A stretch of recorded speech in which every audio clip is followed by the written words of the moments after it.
अस्सलामुअलैकुम dear students, welcome back to Smart Path Academy. आज हम चैप्टर 8 का topic electron transport chain discuss करेंगे। प्रीवियस कुछ लेक्चर से mechanism of cellular respiration discuss करें, जिसमें हमने ग्लाइकोलाइसिस को डिस्कस किया था, क्रब साइकिल को डिस्कस किया था। उसके अलावा हमने आज के इस लेक्चर में इलेक्ट्रॉन ट्रांसपोर्ट चेन देखनी है कि किस तरह से इलेक्ट्रॉन ट्रांसपोर्ट चेन चलती है, जो ग्लाइकोलाइसिस और क्रब साइकिल के नतीजे में NADH या FADH2 जो है वो बनते हैं, हाई एनर्जी मॉलिक्यूल बनते हैं, उनकी किस तरह से रिडक्शन होती है, ऑक्सीडेशन होती है, फिर आगे फर्दर किस तरह से इलेक्ट्रॉन जो है वो ट्रांसपोर्ट होते हैं इलेक्ट्रॉन ट्रांसपोर्ट चेन के जरिए, और कैसे ATP एनर्जी में कन्वर्ट होते हैं। तो स्टार्ट करते हैं इसको। Electron transport chain, electron transport chain basically होती कहाँ पे है? माइटोकॉन्ड्रिया में होती है। माइटोकॉन्ड्रिया की स्ट्रोमा में क्रब साइकिल चलता है, जबकि उसकी इनर मेम्ब्रेन के अंदर हमारे पास क्या चलती है? इलेक्ट्रॉन ट्रांसपोर्ट चेन चलती है। ये देखिए, ये हमारे पास माइटोकॉन्ड्रिया है। माइटोकॉन्ड्रिया की ये क्या है? आउटर मेम्ब्रेन है, आउटर मेम्ब्रेन। अब इस आउटर मेम्ब्रेन के बाद ये क्या है? Inner membrane.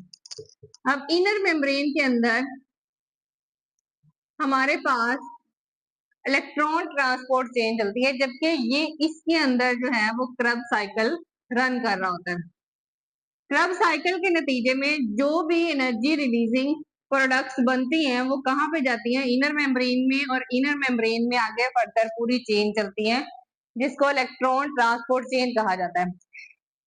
इसके प्रोसेस में अब होता क्या है कि NADH और FADH2 ये दोनों चेंज हो जाते हैं। किसमें? इसमें से हाइड्रोजन जो है वो निकल जाते हैं, रिडक्शन होती है, हाइड्रोजन निकल जाते हैं, NAD में और FAD में कन्वर्ट हो जाते हैं, जिसके नतीजे में इलेक्ट्रॉन्स निकलते हैं और हाइड्रोजन आयंस जो है वो रिलीज होते हैं।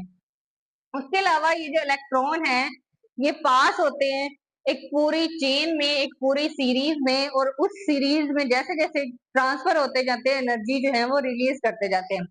उसके अलावा ये जो एनर्जी है जब ये रिलीज हो जाती है, रिलीज होने के बाद ये जो आयंस रिलीज होते हैं, ये ATP सिंथेस के जरिए क्या बना देते हैं? ATP की प्रोडक्शन कर देते हैं।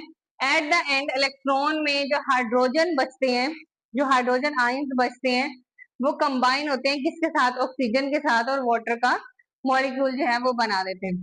सो इसको देखते हैं कि किस तरह से ये सारे का सारा प्रोसेस जो है वो होता है।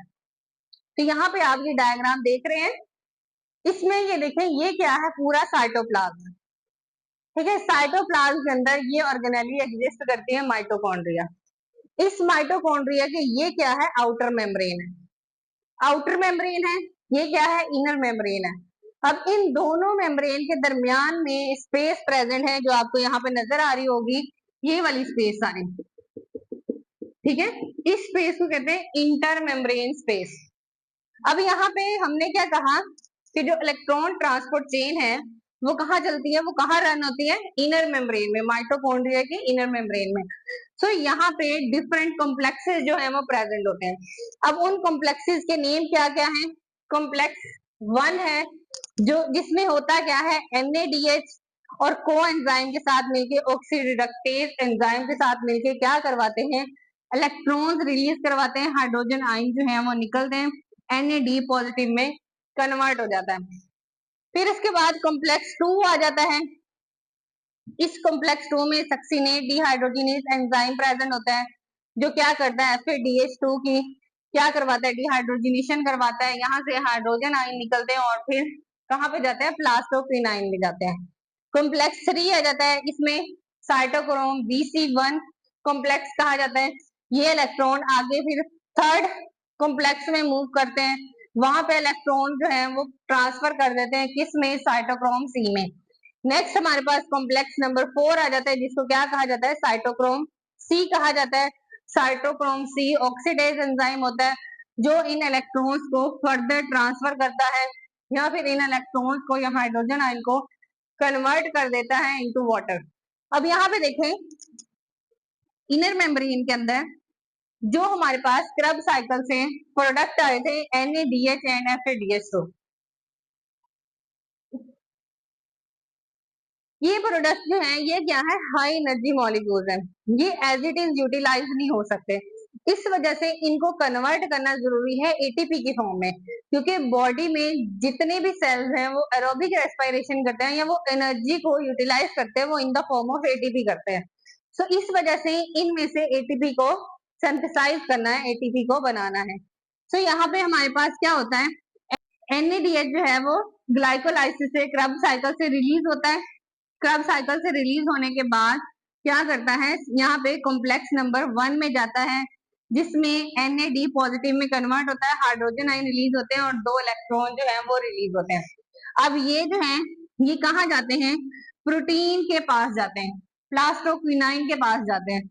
फिर उसके बाद प्लास्टोक्विनाइन जो है इनको आगे फर्दर ट्रांसफर कर देता है, जहां पे कॉम्प्लेक्स नंबर 2 है वहां पे क्या होता है, FADH2 जो है वो कन्वर्ट हो जाता है इनटू FAD पॉजिटिव। ठीक है, यहाँ से जो है हाइड्रोजन आयन रिलीज होते हैं, वो हाइड्रोजन आयन और 2 इलेक्ट्रॉन मोर और 2 इलेक्ट्रॉन जो है वो फर्दर आगे ट्रांसफर हो जाते हैं किस कॉम्प्लेक्स के पास, कॉम्प्लेक्स नंबर 3 के पास। यहाँ पे 2 इलेक्ट्रॉन NADH के, 2 इलेक्ट्रॉन किसके, FADH2 के, फर्दर आगे ट्रांसफर होते हैं इनटू साइटोक्रोम के पास। अब डिफरेंट साइटोक्रोम यहाँ पे प्रेजेंट है, साइटोक्रोम C है, उसके अलावा साइटोक्रोम BC1 प्लस, उसके अलावा साइटोक्रोम BC1 कॉम्प्लेक्स प्रेजेंट है। अब यहाँ पे क्या होता है, इन इलेक्ट्रॉन्स की ट्रांसफॉर्मेशन होती है, ये इलेक्ट्रॉन मूव करते जाते हैं, जैसे ही हाइड्रोजन आयन रिलीज होते जाते हैं इलेक्ट्रॉन फर्दर मूव करते जाते हैं, जबकि हाइड्रोजन आयन जो है वो इन प्रोटीन्स के जरिए ट्रांसफर होते जाते हैं, कहाँ से, इन प्रोटीन के जरिए जो है वो ट्रांसपोर्ट होते हैं इंटरमेम्ब्रेन स्पेसिस में, यहाँ पे जो है वो जमा होते जाते हैं। फिर उसके बाद ये इलेक्ट्रॉन मिलके, यहाँ से हाइड्रोजन मिलके क्या बना देता है, ऑक्सीजन के साथ मिलके वाटर बना देता है, वाटर की प्रोडक्शन हो जाती है। बाकी के जो हाइड्रोजन बचते हैं वो कहाँ जाते हैं, या जो इलेक्ट्रॉन होते हैं वो कहाँ जाते हैं, कि हाइड्रोजन आयन जो है वो यहाँ जमा होते जाते हैं। ये हाइड्रोजन आयन आगे क्या करते हैं कि यहाँ पे जब जमा हो जाते हैं तो ये चीज जो है इसको कहते हैं एटीपी सिंथेज। ये जो है फिर केमियोस्मोसिस का प्रोसेस करते हैं। क्या करते हैं, ये मेम्ब्रेन से across the membrane potential gradient को यूटिलाइज करते हुए मेम्ब्रेन से जो है वो पास आउट होते हैं, एटीपी सिंथेज एंजाइम को यूटिलाइज करते हैं और एडीपी को कन्वर्ट कर देते हैं इनटू एटीपी, और इस तरह से हमारे पास क्या बनती जाती है, एटीपी जो है वो सिंथेसाइज होती जाती है। तो ये जब हमारे पास इनर मेम्ब्रेन के अंदर इलेक्ट्रॉन ट्रांसपोर्ट चेन चलती है, जबकि आउटर और इनर मेम्ब्रेन के दरमियान में इंटर मेम्ब्रेन स्पेसिस प्रेजेंट होती हैं, वहां पे हाइड्रोजन आयन जमा होते जाते हैं, वो जो है वो इस मेम्ब्रेन के जरिए कहाँ पे आते हैं, हमारे पास अंदर स्ट्रोमा में आते हैं, यहाँ पे आते हैं, यहाँ पे। तो फिर एटीपी की क्या होती है, सिंथेसाइज होती है, एटीपी सिंथेसाइज होती है, किसको यूटिलाइज करते हुए, एटीपी सिंथेज एंजाइम को यूटिलाइज करते हुए। तो इस प्रोसेस को क्या नाम देते हैं, केमियोस्मोसिस। केमियोस्मोसिस में हमेशा पोटेंशियल ग्रेडियंट का वर्ड यूटिलाइज होता है, कि वो एनर्जी लगाकर अक्रॉस द मेम्ब्रेन जो है वो मूव करते हैं, वहां पे एडीपी को कन्वर्ट करते हैं into ATP, this is called chemiosmosis. फिर उसके अलावा अगर हम देखें तो ये 4 तरह के कॉम्प्लेक्सेस पाए जाते हैं, जो कि यहाँ पे मैंने आपको डिस्क्राइब कर दिए हैं। उसके अलावा अगर हम इसकी समरी देखें तो समरी में क्या होता है कि बेसिकली तो हमने यही 2 हाई एनर्जी मॉलिक्यूल को कन्वर्ट किया है ना, NAD पॉजिटिव में और FAD में। तो होता क्या है, अगर समरी देखें तो जो एक NADH का मॉलिक्यूल है वो 3 ATP मॉलिक्यूल्स बनाता है, और एक FADH2 का मॉलिक्यूल 2 ATP बनाता है। तो यहाँ पे 3 ATP के मॉलिक्यूल बनते हैं जब एक NADH2 की रिडक्शन होती है, या एक NADH जो है वो क्या होता है, टूटता है, जिसमें से हाइड्रोजन आयन और इलेक्ट्रॉन जो है वो निकलते हैं, ऑक्सीजन प्रेजेंस होती है, क्योंकि ये सारा हम प्रोसेस जो है वो किस में देख रहे हैं, mechanism of cellular respiration, aerobic respiration में हम देख रहे हैं। तो वहां पे ऑक्सीजन की प्रेजेंस होती है, ऑक्सीजन की प्रेजेंस की वजह से हाइड्रोजन आयन जो है वो ऑक्सीजन के साथ मिलते हैं और वाटर प्रोड्यूस करवा देते हैं।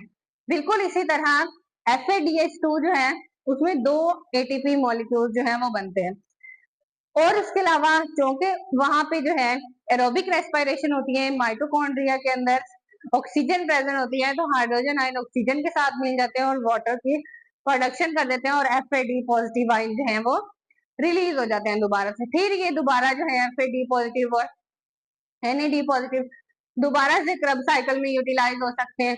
दोबारा से ये जो है हाइड्रोजन आयन को अपने अंदर लेके FADH2 में NADH में कन्वर्ट होते हैं।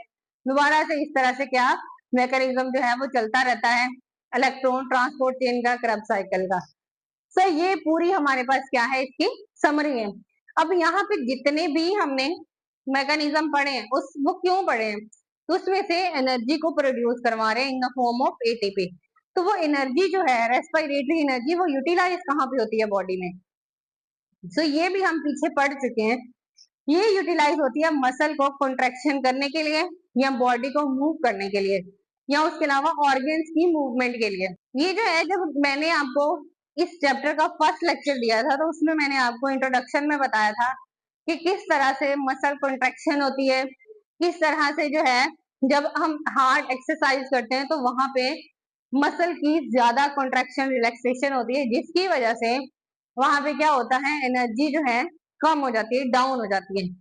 वहां पे क्या होता है फिर ये साइकिल जो है ये ज्यादा चलने लगता है या फिर ये दूसरा मैकेनिज्म एनारोबिक रेस्पिरेशन जो है वो इख्तियार कर लेते हैं।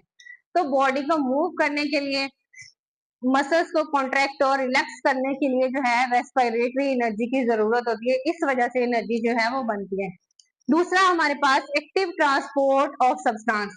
एक्टिव ट्रांसपोर्ट क्या होती है, जब मटेरियल ट्रांसपोर्ट होता है मेम्ब्रेन के थ्रू, प्लाज्मा मेम्ब्रेन के थ्रू या सेल मेम्ब्रेन के थ्रू, तो वहां पे क्या होता है कि एनर्जी यूटिलाइज होती है। तो वहां पे भी एनर्जी की यूटिलाइजेशन होती है, जिसकी वजह से ये एनर्जी जो है एक्टिव ट्रांसपोर्ट में भी हेल्प करती है। फिर इसके बाद कुछ बायोमोलिक्यूल्स बनते हैं। ठीक है, बायोमोलिक्यूल्स क्या होते हैं कि जो लिविंग ऑर्गेनिज्म के अंदर डिफरेंट केमिकल्स बन रहे होते हैं। ग्लूकोज का मॉलिक्यूल जैसे ग्लूकोज का मॉलिक्यूल जो वो सिंथेसाइज होता है कैल्विन साइकिल में, या उसके अलावा हमारे पास बाकी के बायोमोलिक्यूल्स बने होते हैं, तो वहां पे भी एनर्जी की कंजप्शन होती है, एनर्जी जो है वो यूटिलाइज हो जाती है। फिर हमारे पास क्या होता है DNA एंड माइटोसिस। जब इनकी रेप्लिकेशन होनी होती है तब भी एनर्जी चाहिए होती है, रेप्लिकेशन के लिए भी एनर्जी की जरूरत होती है। फिर उसके अलावा जब हमारी नर्व इम्पल्सेस ट्रांसमिशन करती हैं, बिल्कुल जैसे जैसे हमारा किसी हॉट ऑब्जेक्ट को हाथ लग जाता है तो हम फौरन से क्या कर लेते हैं, पीछे कर लेते हैं। तो ये सारा मैसेज है, अगर हमारी बॉडी में, हमारे मसल्स में एनर्जी है इन द फॉर्म ऑफ ATP तो हम क्या करेंगे, हाथ को पीछे कर सकते हैं। तो ये नर्व इम्पल्सिस को ट्रांसमिट होने के लिए भी एनर्जी रिक्वायर होती है। उसके अलावा हमारे पास बॉडी का टेम्परेचर मेंटेन करने के लिए भी क्या रिक्वायर होती है, एनर्जी रिक्वायर होती है। और उसके अलावा एलिमिनेशन और break down different toxic substances जो है वो in the form of food या किसी भी चीज के जरिए या किसी भी और पाथवे के जरिए हमारी बॉडी में एंटर हो जाते हैं। तो उन टॉक्सिसिटी को या उनकी टॉक्सिसिटी को खत्म करने के लिए, ब्रेक करने के लिए या एलिमिनेट करने के लिए हमें किस चीज की रिक्वायरमेंट होती है, एनर्जी की रिक्वायरमेंट होती है। तो ये हमने जो है वो आज इस टॉपिक को खत्म किया है कि मैकेनिज्म ऑफ सेलुलर रेस्पिरेशन कितने प्रोसेस के जरिए होती है, जिसमें हमने ग्लाइकोलाइसिस को डिस्क्राइब किया, क्रब साइकिल को डिस्क्राइब किया और इसके अलावा इलेक्ट्रॉन ट्रांसपोर्ट चेन को डिस्क्राइब किया। फिर हमने ये देखा कि ये जो एनर्जी हम डिफरेंट फॉर्म्स में बना रहे हैं इन the form of ATP convert हो रही है, तो ये एनर्जी यूटिलाइज कहाँ पे होती है, तो ये यूटिलाइज इन डिफरेंट मैकेनिज्म के थ्रू जो है वो यूटिलाइज होती है या इन डिफरेंट पर्पजेस के लिए यूटिलाइज होती है। अब इस टॉपिक से रिलेटेड अगर आपका कोई क्वेश्चन है तो कमेंट बॉक्स में मुझसे जरूर पूछें। चैनल को सब्सक्राइब करें, वीडियो को लाइक एंड शेयर करें। मिलते हैं एक नई वीडियो में एक नए लेक्चर के साथ, तब तक के लिए मुझे इजाजत दीजिए। अल्लाह हाफिज।